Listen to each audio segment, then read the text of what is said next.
Anyways, we got to get moving on what's coming out in October. Okay, the first week, of course, the week of October 6th. That is that Wednesday. Joe, why don't you start us off with what we have from Marvel that week? So from Marvel for the week of 10/6, we have Dark Ages 2, Star Wars War of the Bounty Hunter number 5. This I'm sorry.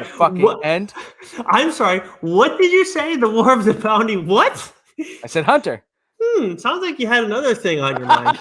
But War of the Bounty Hunter number 5, as I was saying before I was so rudely interrupted, this series needs a fucking end.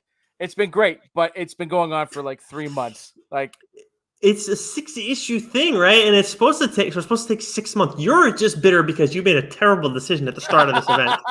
That's what it comes down to. No, the problem is I made the decision before taking a look at the last page to see all the fucking books that encompassed it. And yeah, but still, like, all jokes aside, the series, the event really does need to end. Like, this shouldn't have gone on more than 2 months, really. Like, it's... Do you think it should? Well, but Joe, if it's only one issue a month, do you think it should have? How many issues do you think they should have been? Well, again, this is the same complaint I had from last week, right? With the death of Doctor Strange. Like, instead of like having you do all these tie-ins, like.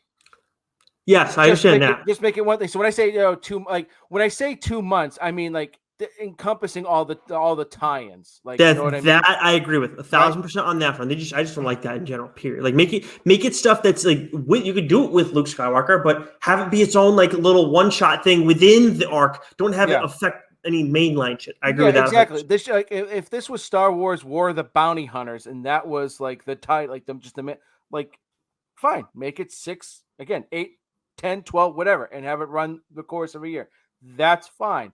But like the fact that this book is running, 6 months or whatever it is, and then you've got all the tie-ins with it's too long. It's taking up too much time.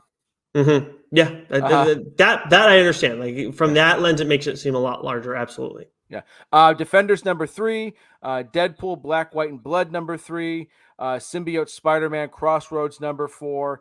And we have a couple of number 1s here.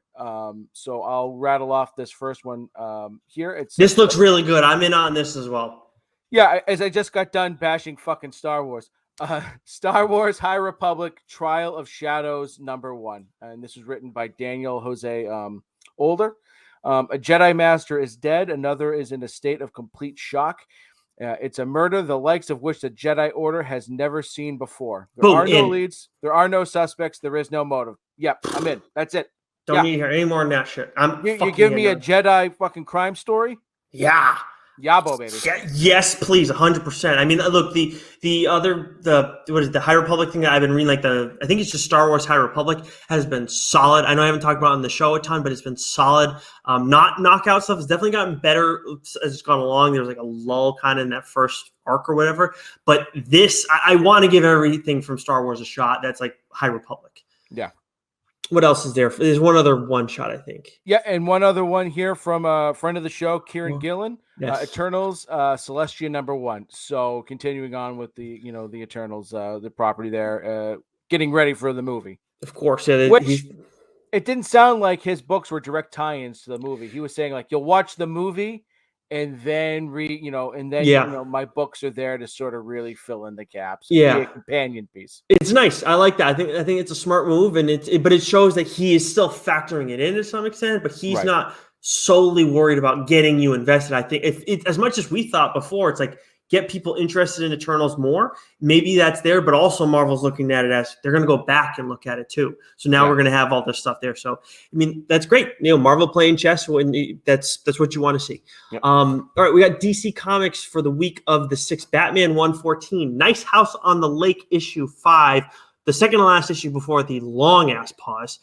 Swamp Thing issue 8, Suicide Squad issue 8, Green Lantern 7, Justice League Infinity 1, The Joker Presents Puzzle Box issue 3, Crush Lobo 5, The Conjuring, The Lover, my favorite series ever, issue 5. And then we have a couple of first issues here. You have Are You Afraid of the Dark Side, issue 1 by Jeremy Hahn, Soul Plumber issue 1 by Marcus Parks, and then the one that I think I'm most interested in from this week, Arkham City, The Order of the World by Dan Walters. Let me just read the first sentence for you. It's a long one.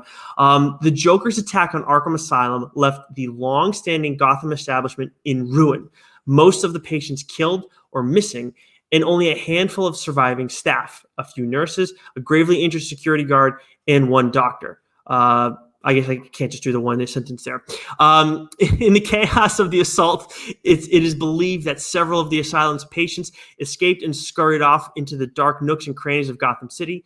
Now the Arkhamites walk among us, and it's up to the asylum's remaining doctor, Jocasta Joy, to round up her former patients. I want to give this one a shot. Seems a little bit different. We're messing around with Batman stuff, but Batman's not necessarily there. Yeah. Why not? Yeah. What about Image, Joe? Image, we have The Me You Love in the Dark, number 3, which I've absolutely been enjoying the hell out of. We have more Walking Dead Deluxe, number 24. And then we have a number 1 from Image that week, A Righteous Thirst for Vengeance, written by Rick Remender. Who wrote Tokyo Ghost, and that was the artwork was by Sean Murphy, and I talked about that in the show a while back. So fucking good. Yeah, he's also writing Deadly Class, which is something I've got to read and hopefully talk about on the show at some point. So when an unassuming man stumbles upon a dark web contract assassin's vicious plot to kill an innocent target, he turns himself into one. The professional meets road to perdition in this story of a family's unlikely guardian being haunted by rich and powerful men who are used to getting in the way, or used to getting away with everything. So The Professional, great movie. Road to Perdition, great movie. You take those two elements, you combine them, giving me a story, and it's written by Rick Remender. Yeah, I'm in, baby. Yeah, that sounds kick ass, dude. That sounds awesome. Wow, I didn't. So yeah, so we're not over the moon necessarily. Well, no, actually, with the big two we are, but there are some kick ass indie books because I'm definitely interested in that. And then we go over to AWA. Of course, they usually have one book out a week. We get Out issue 1 by Rob Williams this weekend. Do you want to read off the synopsis for the people? Yeah. In the waning days of World War II, with allies advancing, a desperate Nazi officer unearths an ancient force of evil that he hopes will turn the tide of battle. A vampire. I'm in, period. Yeah. In. And you know what? I was in before I read the synopsis, and I know what I think we did like a little news announcement on Geeks Worldwide when this first got announced. But the covers for this shit, I mean, the original first two covers we got were awesome. But then I guess friend of the show, Lisa Wu, has been doing some stuff where they have, I think, is it 3 or 4 other variant covers that they're doing? I don't know if it's exclusive to certain shops or what, but they have some amazing shit that they're doing for this series. Those skull covers? Yeah, we tweeted them all out we shared them all on our Instagram page, so make sure you guys go check those out at what's our Instagram account again? TLDR_pod. _pod. Okay, I couldn't remember. It's right up here on the upper corner there, Nicholas. Oh yeah, that's right above my freaking head. Jesus. Anyways, so yeah, make sure you guys go check that out as well as I get lost trying to meander over there. What about for Boom that week, Joe? The Mighty Morphin series continues. 12. So good. So fucking good. Buffy, not Buff. Buffy the Vampire Slayer number 30, and Magic the Gathering number 7. I actually fell a little bit behind on the Magic the Gathering series, which I still like, but I gotta catch up. I think I'm just 1 issue behind, maybe 2. Anyways, Dark Horse, one I'm never gonna fall fucking behind on is Lucky Devil. Issue 3 comes out, so that's next week that Lucky Devil comes out. So this is the week of the 6th. Oh, I cannot wait for this thing. The Last Flight Out, issue 2, and then The Worst Dudes, issue 5. From IDW, we have Star Wars High Republic Adventures number 9. Star Wars Adventures Ghosts of Vader's Castle, number 3, and Marvel Action Origins, number 4. From Vault, The Last Book You'll Ever Read, issue 3, another Cullen Bunn indie as his Lucky Devil. Man's on fire with his indie shit right now. And then Money Shot, 15. We go over to Aftershock. We have 7 Swords, issue 4, and Almost American, issue 2. And then they have a first issue coming out, and I just couldn't help but I gotta make sure everybody hears this name for this title. This is by Brian Buccellato, I believe is how you say his name. Chicken Devil, issue 1. It's coming out. Mitchell Moss is about as regular as it gets.